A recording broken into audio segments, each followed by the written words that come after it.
제3장. 고민에 사로잡히기 전에 그것을 물리쳐라. 나는 수년 전 어느 날 밤의 일을 결코 잊을 수가 없다. 나의 강습회에 참가한 마리온 제이 더글라스라는 사나이가 있었다. 그는 2번이나 가정의 비극을 겪었다. 그는 몹시 사랑하던 5살 난 딸을 잃었다. 이것은 그들 부부에게 견딜 수 없는 슬픔이었다. 그로부터 10개월 후 다시 딸을 하나 얻었지만 불행하게도 태어난 지 닷새 만에 죽고 말았다. 이 겹친 불행은 참으로 비통한 것이었다. 그때의 심정을 그는 이렇게 말하고 있다. 나는 잠을 잘 수도 식사를 할 수도 마음을 가라앉힐 수도 없었습니다. 그래서 그는 결국 의사를 찾아갔다. 한 의사는 그에게 수면제를 권했고 또 다른 의사는 여행을 하라고 권했다. 그는 이 2가지를 다 해보았지만 효과가 없었다. 그는 마치 기계의 틈바구니에 끼어 조임을 당하고 있는 것 같았다고 당시의 심정을 토로했다. 슬픔에 사로잡혀 본 일이 있는 사람이라면 그의 근심으로 인한 긴박감을 충분히 짐작할 수 있을 것이다. 다음은 그 이후 그에게 일어난 일이다. 그러나 고맙게도 내게는 4살 난 아들이 하나 남아 있었다.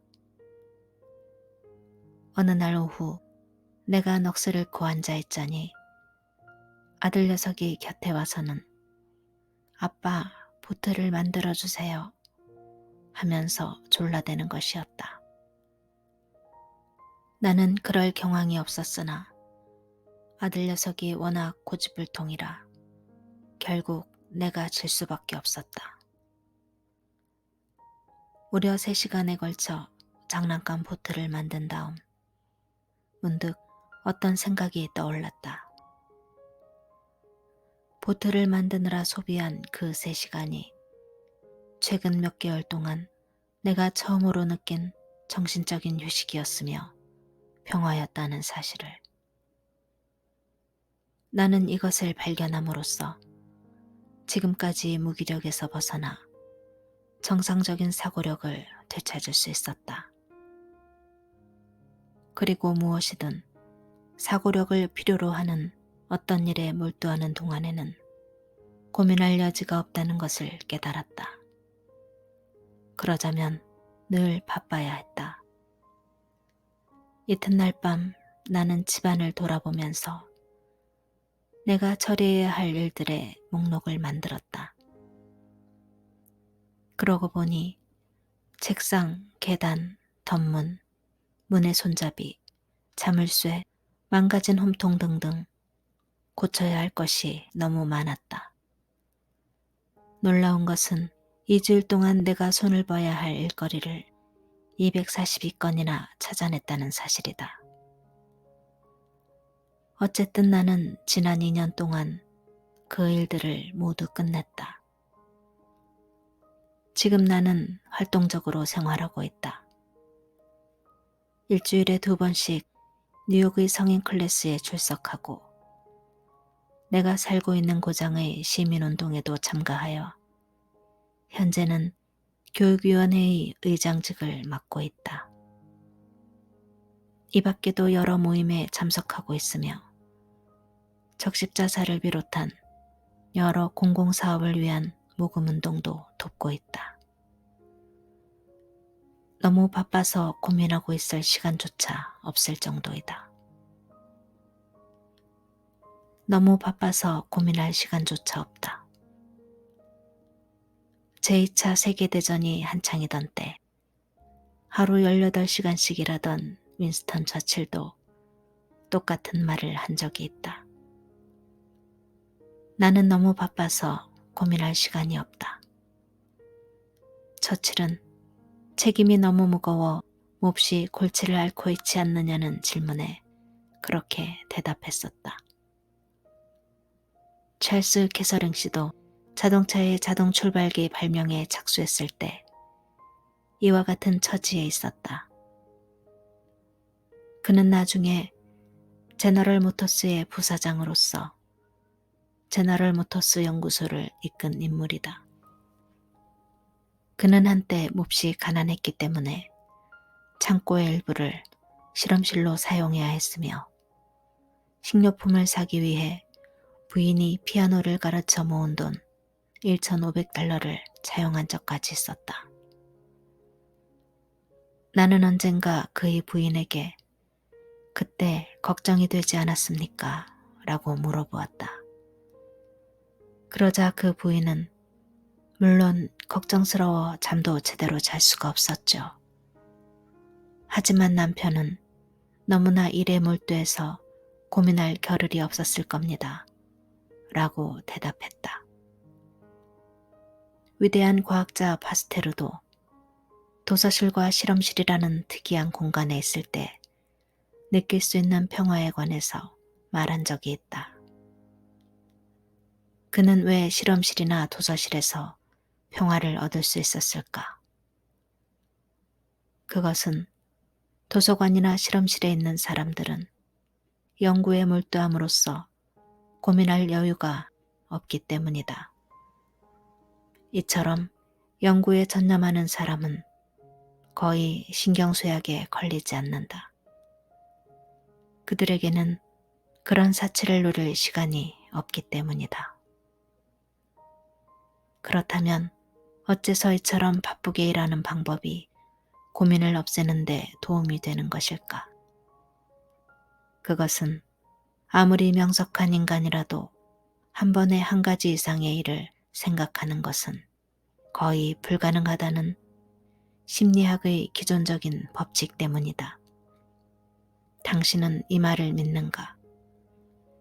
믿지 못하겠다면 한번 실험을 해보기로 하자.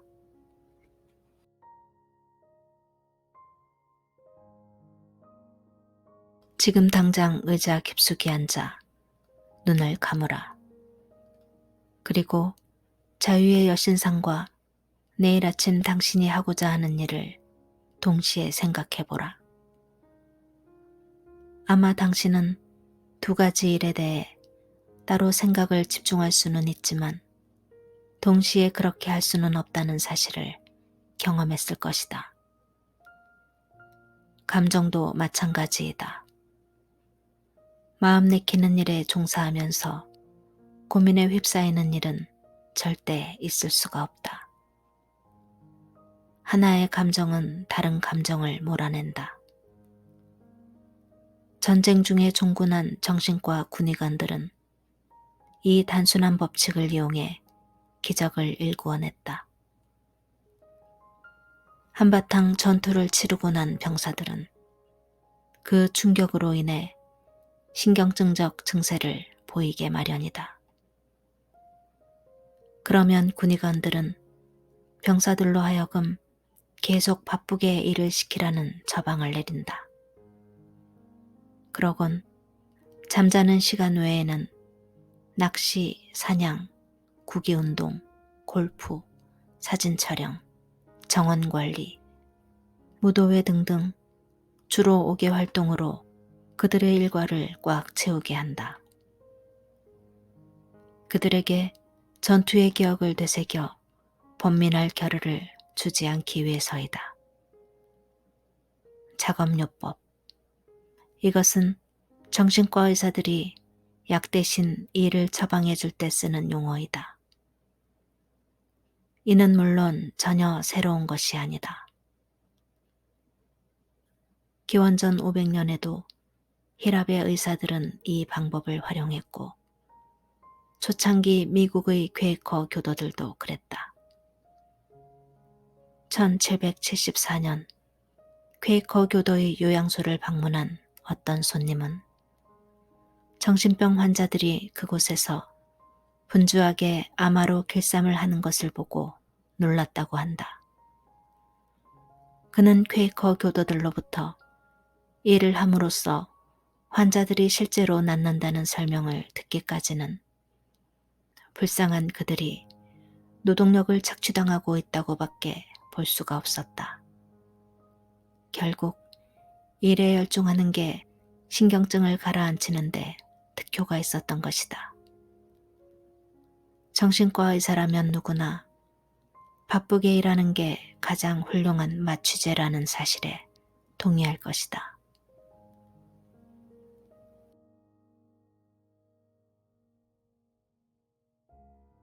헨리 W. 롱펠로우도 젊은 아내를 잃었을 때 이러한 진리를 발견했다. 그의 아내는 어느 날 촛불로 복납을 녹이다 옷에 불이 붙는 바람에 화상을 입어 목숨을 잃고 말았다. 그 후 얼마 동안 롱펠로우는 그때의 처참한 기억 때문에 거의 미칠 지경에 이르게 되었다. 그러나 다행스럽게도 그에게는 그의 보호를 필요로 하는 3명의 어린 자식이 있었다. 그는 슬픔을 딛고 일어나 자식들에게 어머니와 아버지의 역할을 동시에 해야만 했다. 그는 아이들과 함께 산책도 하고 옛날 이야기도 해주고 같이 놀아주기도 했다. 그리고 아이들과의 사랑을 담은 아이들의 시간이라는 부르의 명시를 남겼다. 또한 단테의 신곡을 번역하면서 계속 바쁜 나날을 보냈다. 그로써 그는 자기의 슬픔을 완전히 잊고 마음의 평화를 되찾을 수 있었던 것이다. 테니스는 그의 가장 친한 친구인 아더 할렘을 잃었을 때 이렇게 말했다.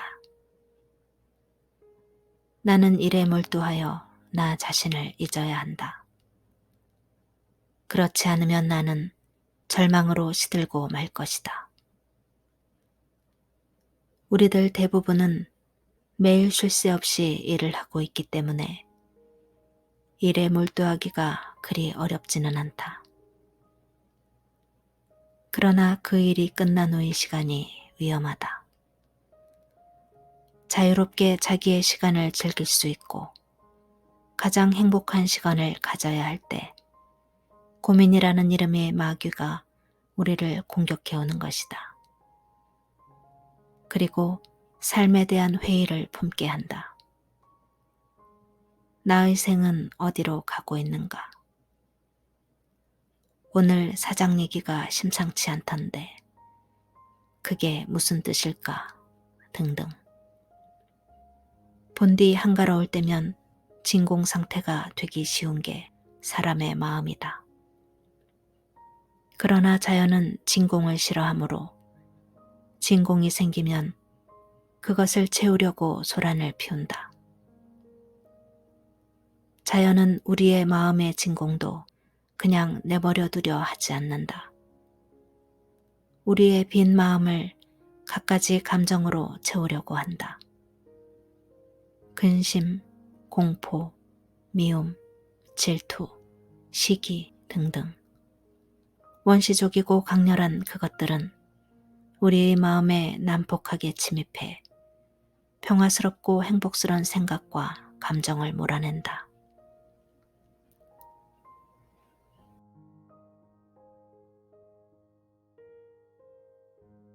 콜롬비아 대학의 제임스 마셸 교수는 이렇게 말하고 있다. 고민은 인간이 행동할 때는 자취를 감추고 있다가 하루의 일과가 끝날 무렵이면 가장 심하게 덤벼든다. 우리의 상상력은 이때에 분망해져서 온갖 종류의 어리석은 가능성을 불러일으키고 아무것도 아닌 실책을 확대시켜 보이게 한다. 그리고 이와 동시에 마음은 짐을 싣지 않고 달리는 자동차처럼 마구 날뛰다가 그 자체를 망치게 된다. 그러므로 고민에 대한 최상의 치료법은 어떤 건설적인 일에 몰두하는 것이다. 그러나 이러한 진리를 깨닫고 실행에 옮기는 데는 구태여 대학 교수라는 직책이 필요한 것은 아니다. 2차 대전 때 나는 뉴욕에서 미주리주로 가던 도중 시카고에 사는 어느 주부를 만난 적이 있다. 그때 그녀는 고민을 치료하는 가장 좋은 방법은 무엇이든 건설적인 일에 몰두하는 것이라는 사실을 깨닫게 된 자초지종을 내게 들려주었다. 그녀의 아들은 진주만 기습이 있던 다음 날 군에 입대했다고 한다. 그 바람에 부인은 자신의 외아들에 대한 근심 때문에 반병자가 되다시피 했다. 아들은 어디 있을까? 몸은 건강할까? 지금쯤 전투를 하고 있을까? 부상을 당하지는 않았는지, 혹 전사하지는 않았을까? 그녀의 근심은 끊이질 않았다. 그래서 어떻게 고민을 물리쳤느냐고 내가 묻자 그녀는 바쁘게 일했지요 라고 대답했다. 그녀는 우선 가정부를 내보내고 집안일을 직접 했다. 그러나 그것은 그다지 도움이 되지 않았다. 그래서 그녀는 정신적으로 육체적으로 완전히 자신을 잊을 수 있는 새 일거리를 찾아다녔다.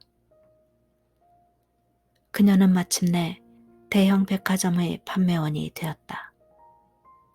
그러자 금세 효과가 나타났다. 손님들이 밀려들고 주문을 받고 응답하는 가운데 그녀는 완전히 일의 폭풍 속으로 말려 들어갔다. 눈앞의 일 외에는 다른 어떤 것을 생각할 틈이 단 1초도 없었다. 너무너무 힘들어서 빨리 하루의 일과가 끝났으면 좋겠다는 생각밖에는 들지 않았다. 퇴근 후 저녁 식사를 끝내자마자 침대에 누우면 그대로 정신을 잃고 잠들곤 했다. 고민할 여가나 기력이 전혀 없었던 것이다. 말하자면 그녀는 존 쿠퍼 포이스가 불쾌감을 잇는 기술이라는 저서에서 말한 확실한 안정감과 마음의 평화 등은 인간의 신경을 진정시킨다 라는 것을 체험했던 것이다. 이러한 것들이 인간에게 있다는 것은 참으로 다행스러운 일이 아닐 수 없다. 나는 세계에서 가장 유명한 여류 탐험가 중에 한 사람인 오사 존슨 여사로부터 그녀가 고민과 슬픔으로부터 어떻게 해방되었는지를 직접 들은 적이 있다. 나는 모험과 결혼했다 라는 그녀의 저서는 너무나도 유명한 것이지만 사실 그 책의 표제대로 그녀는 모험과 결혼한 여자였다. 그녀는 16살 때 마린 존슨과 결혼했다. 그러고 나서 캔자스에서 보르네오로 함께 여행을 떠났다. 그로부터 25년 동안 이들 부부는 아시아와 아프리카의 사라져가는 야생동물들을 촬영하면서 세계를 누볐다. 이들은 9년 전 미국으로 돌아와 여러 곳에서 강의를 하고 기록 사진들을 전시하기도 했다. 그런데 덴버에서 해안으로 비행하던 중 비행기가 산에 추락하는 바람에 남편은 즉사하고 그녀 또한 재기불능이라는 진단을 받을 정도로 중상을 입게 되었다. 그러나 3개월 후 그녀는 휠체어에 앉은 채 청중에게 강의를 하기 시작했다. 그로부터 그녀는 3개월에 걸쳐 무려 100회 이상이나 강의를 했다. 왜 강의를 하느냐는 질문에 그녀는 슬퍼하거나 고민할 겨를이 생기지 않도록 하기 위해서입니다. 라고 대답하곤 했다. 오사 존슨 여사는 테니슨이 이미 1세기 전에 나는 일에 몰두하여 나 자신을 잊어야 한다. 그렇지 않으면 나는 절망으로 시들고 말 것이다. 라고 말했던 진리를 깨달았던 것이다.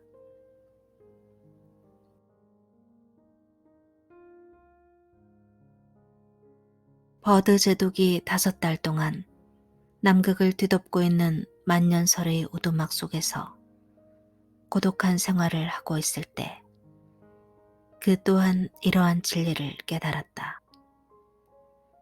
그는 5달 동안을 그곳에서 고독하게 지냈다. 주위의 100마일 안에 생물이라고는 아무것도 살고 있지 않았다.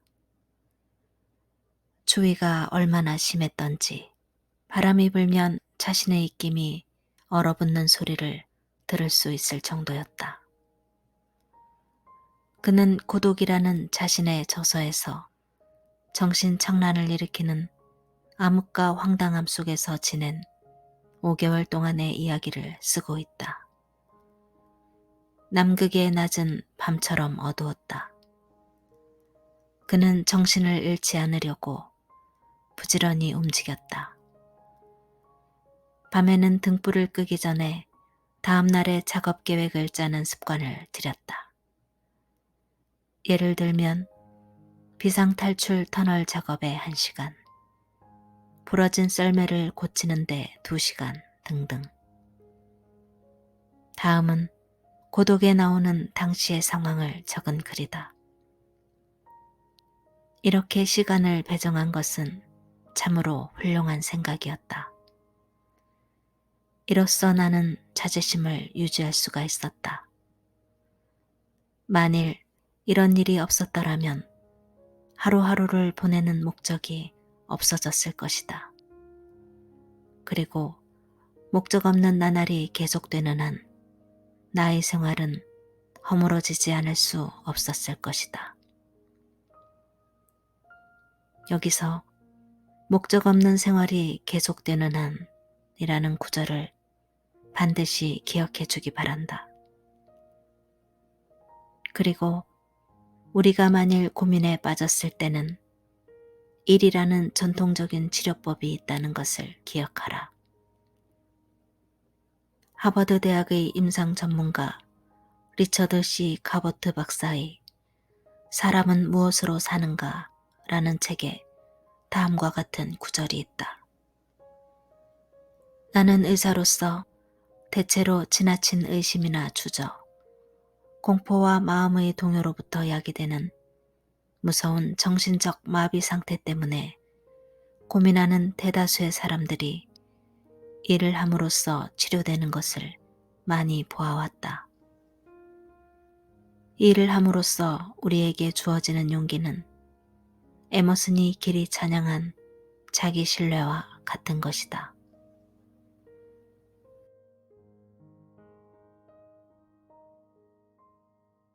만일 우리가 바쁘지 않고 그저 멍하니 앉아 생각에만 잠겨 있다면 우리는 찰스 다윈이 위버 기버스라고 불렀던 것을 펑많이 만들어내게 될 것이다. 요컨대 이 위버 기버스라는 것은 소 악마 같은 것인데 이것에 한번 붙들리게 되면 우리들의 행동력이나 의지력은 여지없이 꺾이고 만다.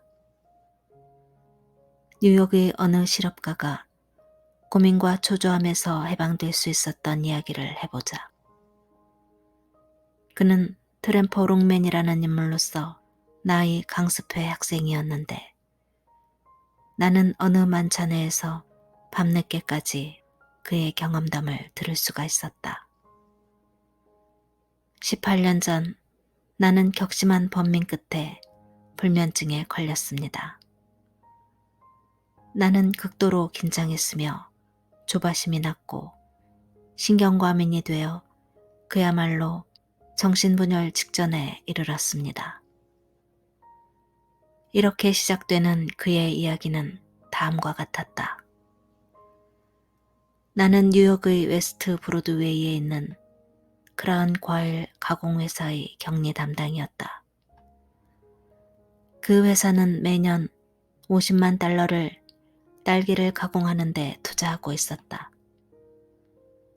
그리고 근 20년 동안이나 그 딸기 통조림을 아이스크림 제조업자들에게 팔아왔다.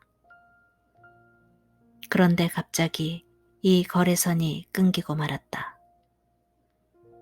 아이스크림 대제조업자들이 가공되지 않은 딸기를 직접 구입 사용함으로써 그런 회사의 판매율이 급속히 떨어지기 시작했던 것이다.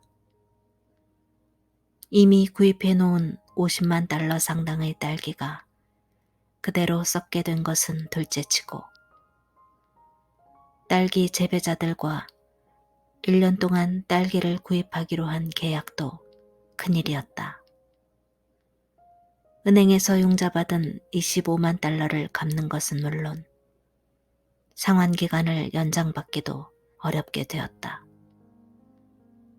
일이 이쯤 되자 내가 고민하기 시작한 것은 어쩌면 당연한 일이었다. 나는 공장 소재지인 캘리포니아로 달려갔다. 그리고 사장을 만나 사정이 이러이러해 회사가 파산할 위기에 놓여 있다는 것을 납득시키려고 했다. 그러나 사장은 나의 말을 믿으려 하지 않았다. 그러곤 만일 그런 일이 생긴다면 그 책임은 당연히 뉴욕 사무소의 무능함에 있다고 책망만 할 뿐이었다. 나는 며칠 동안 사장에게 간청을 했다. 그 결과 마침내 더 이상 딸기 통조림을 만들지 않기로 하고 나머지 신선한 딸기는 그대로 샌프란시스코의 생과시장에 내다 팔기로 했다. 이로써 회사의 문제는 거의 해결되었다. 따라서 나의 고민도 당연히 없어져야만 했다. 그러나 사실은 그렇지가 않았다. 고민은 습관이었다. 어느덧 나에게도 고민이 습관화되어 있었던 것이다. 뉴욕으로 돌아와서도 갖가지 일에 신경이 쓰이기 시작했다. 이탈리아에서 사들이는 버치, 하와이에서 매입하는 파인애플 등등. 나는 혹시 일이 잘못될까봐 극도로 긴장한 나머지 안절부절 못했으며 잠을 이룰 수도 없었다. 나는 급기야 신경쇠약증에 걸리게 되었고 결국 절망 끝에 이르러서야 새 생활을 발견할 수 있었다. 나는 나의 모든 능력을 동원해서 바쁘게 지내기 시작했다. 너무 바빠 지나간 일을 걱정하고 있을 겨를이 없을 정도였다. 그런데 이것이 고질적인 불면증을 고쳐주었고 고민을 해결해 주었다. 하루 7시간을 일하던 평소보다 8, 9시간을 더 일했다. 매일 아침 8시에 출근하여 밤늦게까지 사무실에 남아 있었다. 그리고 새로운 직무와 책임을 떠맡았다. 밤늦게 집에 돌아왔을 때는 피로에 지쳐 자리에 눕자마자 곧바로 잠들어 버리곤 했다. 나는 이런 생활을 무려 3개월이나 계속했다. 그리하여 나는 고민하는 습관으로부터 벗어날 수 있었고 다시 하루에 7, 8시간씩 정상적으로 일할 수 있게 되었다. 그 후 18년 동안 나는 불면증이나 고민으로 인해 고생한 적이 한 번도 없었다.